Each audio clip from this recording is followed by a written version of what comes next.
नमस्कार बंधुरा आज हमें चले एसेছি আরেকটা রেসিপি নিয়ে। এটা একটা অন্যরকম রেসিপি। এই যে তোমরা দেখতে পাচ্ছ এঁচড়টাকে আমি সেদ্ধ করে নিয়েছি। এই যে সেদ্ধ করে নিয়েছি, কেটে এরকমভাবে মোটা মোটাভাবে কেটে নিয়ে এখন একটা মশলা তৈরি করব। সেই জন্য নিয়ে নিয়েছি পোস্ত, সর্ষে, কাঁচা লঙ্কা আর চীনাবাদামটাকে আমি ড্রাই রোস্ট করে নিয়ে চোকলাগুলো ছুলে নিয়েছি। যতটা পেরেছি চোকলা ছুলে নিয়েছি। আগে আমি চীনাবাদামটাকে গুঁড়ো করে নেবো মিক্সিং জারে, তারপরে এটা পোস্ত, সর্ষে আর কাঁচা লঙ্কাটা বেটে নিয়ে আসছি। সর্ষে, পোস্ত, কাঁচা লঙ্কাটাকে পেস্ট করে নিয়েছি। এদিকে বাদামটাকে একদম গুঁড়ো করে নিয়েছি আর একটা পেঁয়াজকে একদম ছোটো ছোটো করে কুচিয়ে নিয়েছি।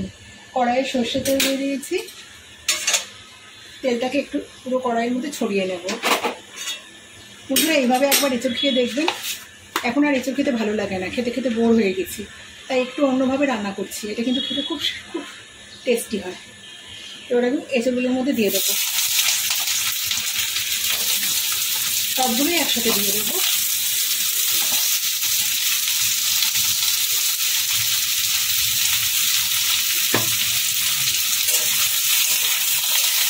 এবার থেকে একটু ভালো ভালো করে দেবো। খুব ভালো হবে না, একটু হালকা ভাজা ভাজা করে দেবো। লাল করে ভাজা হয়ে গেছে, এগুলো আমি তুলে নেবো।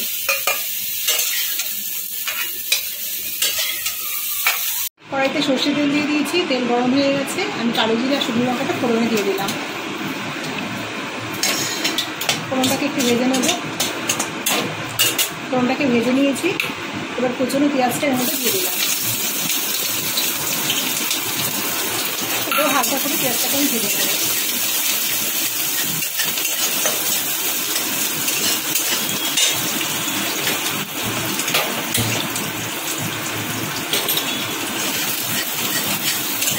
আমার হালকা ভেজে নেওয়া হয়ে গেছে। এখন সর্ষে, পোস্ত, কাঁচা লঙ্কা বাটাটা আমি এর মধ্যে দিয়ে দেবো। আর দিয়ে দেবো এর মধ্যে পরিমাণ মতো হলুদ গুঁড়ো,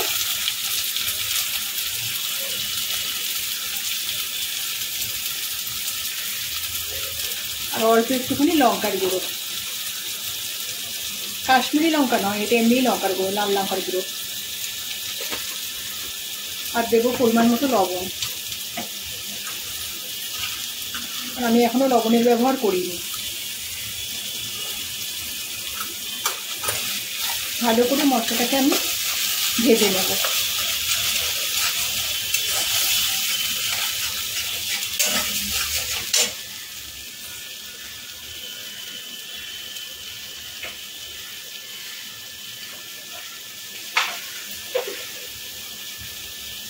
এই রান্নাটা না ভাতের সাথে তো ভালোই লাগে, রুটি পরোটার সাথেও খুব ভালো লাগে।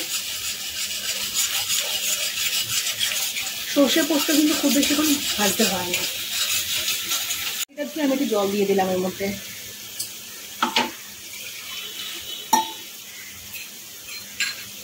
এবার এর মধ্যে গুঁড়ো করে রাখা বাদাম অ্যাড করে দেবো।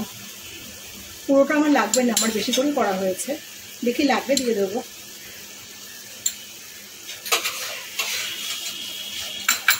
এটা দিয়ে ভালো করে নেড়ে চেড়ে নেবো। এবার এঁচড়টা এর মধ্যে অ্যাড করে দিলাম। এঁচড়টা দিয়ে ভালো করে কষিয়ে নেব।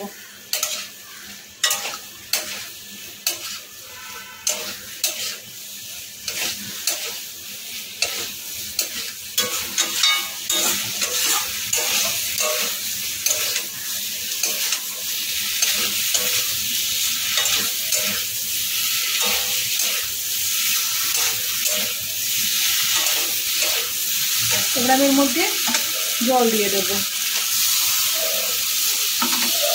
যাতে মশলাটা এখানের মধ্যে ভালোভাবে ঢুকে। সেই জন্য একটু জল দিয়ে ঢেকে আমি এটাকে রান্না করব। আর এখন একটুখানি চিনি দিয়ে দেবো, অল্প একটু চিনি দিয়ে দিলাম। ঢেকে আমি এটাকে সেদ্ধ হতে দেবো। এটা এঁচড়টা তো সেদ্ধ করাই ছিল, আর একটুখানি ফুটিয়ে নিলাম। এই যে একদমই নরম হয়ে গেছে, দু টুকরো হয়ে যাচ্ছে। আর আমি এইভাবেই নামিয়ে দেবো, আমি কিন্তু এর থেকে বেশি জানাবো না। বেশি একটু গা মাখা মতো রয়েছে। এটা কিন্তু ভাত দিয়ে বা রুটি দিয়ে যাই দিয়ে খাই না কেন খুব ভালো লাগবে। হয়ে গেছে আমার এঁচোড়ের রান্না। রেসিপিটা কেমন লাগলো অবশ্যই কমেন্টে জানাবেন, আর রেসিপিটা ভালো লেগে থাকলে একটা লাইক দেবেন। আর যে সমস্ত নতুন বন্ধুরা এখনও চ্যানেলটাকে সাবস্ক্রাইব করেননি তারা অবশ্যই চ্যানেলটাকে সাবস্ক্রাইব করবেন।